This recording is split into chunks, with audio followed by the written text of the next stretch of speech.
Pittsburgh Modular and Cre8 Audio work really closely together to create some fantastic, superb little synths. But what's behind this mysterious relationship that works in the shadows and creates such cool little things?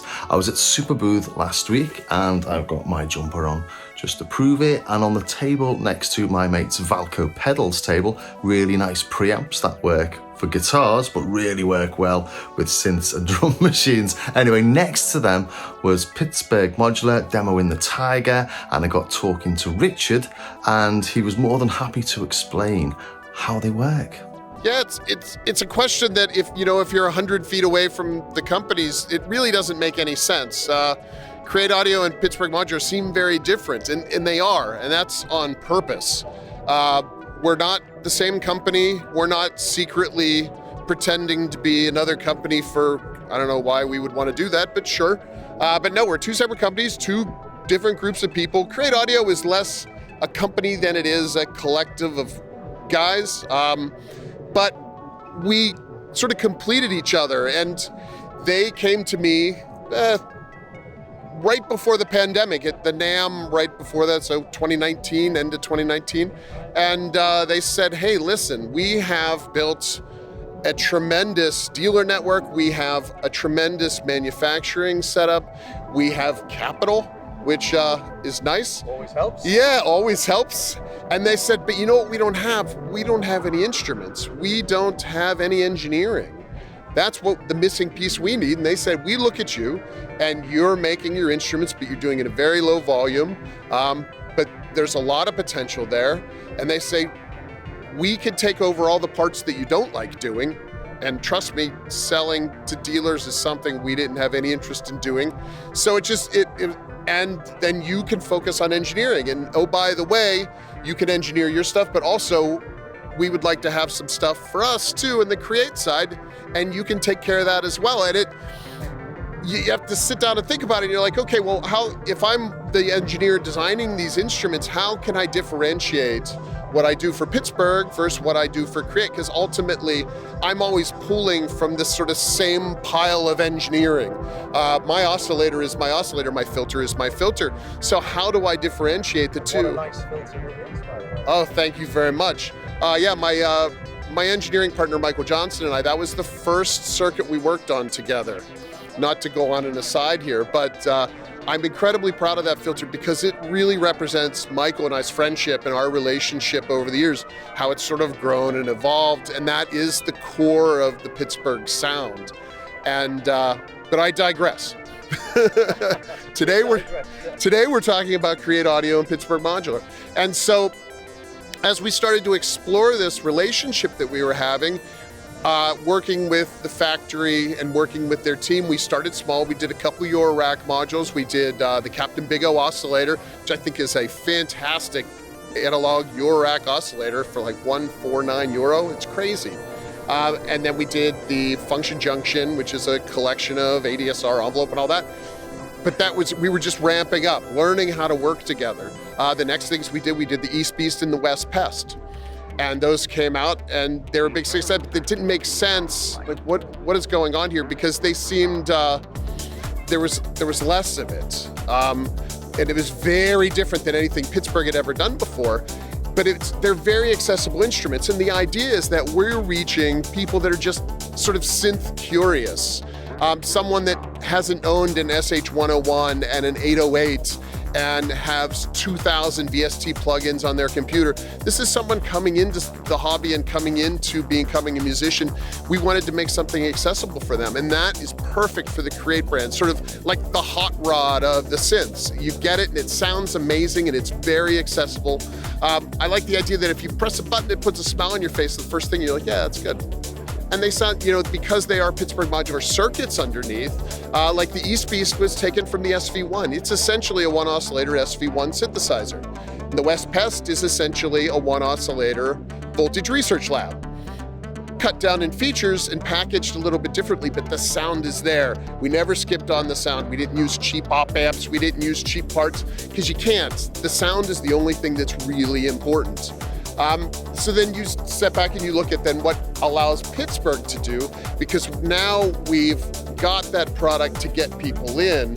Now Pittsburgh can take a step up, and Pittsburgh can focus on the professionals or the maybe the hobbyists that have been in the hobby for a long time and they really understand synthesizers. That's where Pittsburgh comes in, and we can offer instruments like Taiga, which is a very deep, very complex 3-oscillator monosynth, but 3 oscillators each with their own wave folder, and you have deep modulation options. You have our dynamic circuit, which is sort of the Pittsburgh take on a low-pass gate, where we said, Vactrals are these little components that give you that beautiful natural puck sound. It's like the buzzword in synth nerd worlds. But they're horrible little components. They have cadmium in them, so they're not safe, and they don't pass RoHS, which is all just nerdy engineering speak for you're not allowed to sell it in Europe. And so we said, well, let's re-engineer around that. So we replaced this horrible part with our own analog circuit that replicates it, but then it allows us to push further and do things that couldn't do. Like you can change that decay time, so you can essentially swap in and out all of those Vactrals and change the length of it. You can do that with voltage control. So Pittsburgh allows us to add to the mountain of synthesis knowledge and really take analog synthesis further than it's been. We're not making clones of anything. We don't make copies of anything. Everything we do is ours. And we feel though we are standing on the shoulders of giants, it's important to us that we're also adding to that mountain of knowledge. And that's really the difference between the companies. So we use Cre8 Audio as the hooks to get them in, and then hopefully they come to the other side of the table when they're ready, and they start playing around with the Pittsburgh stuff. The relationship between the Cre8 Audio team and my team is almost like family. I talk to the Cre8 Audio guys on the phone 2 hours a day. Drives my wife nuts, because they call it dinner time every day. But it's after you talk to someone that long, you have such a tight relationship, and we both have ideas and thoughts on where we want these companies to go, and we are glued together now at the hips, so we are walking together in the same direction, and we both complete each other so well that it was a natural fit for us. They really take the business side of the business very seriously, and I really take the engineering side of the business really, really seriously. So together, I think we make a very nice team. And very nice products. Thank you very much, yes.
you.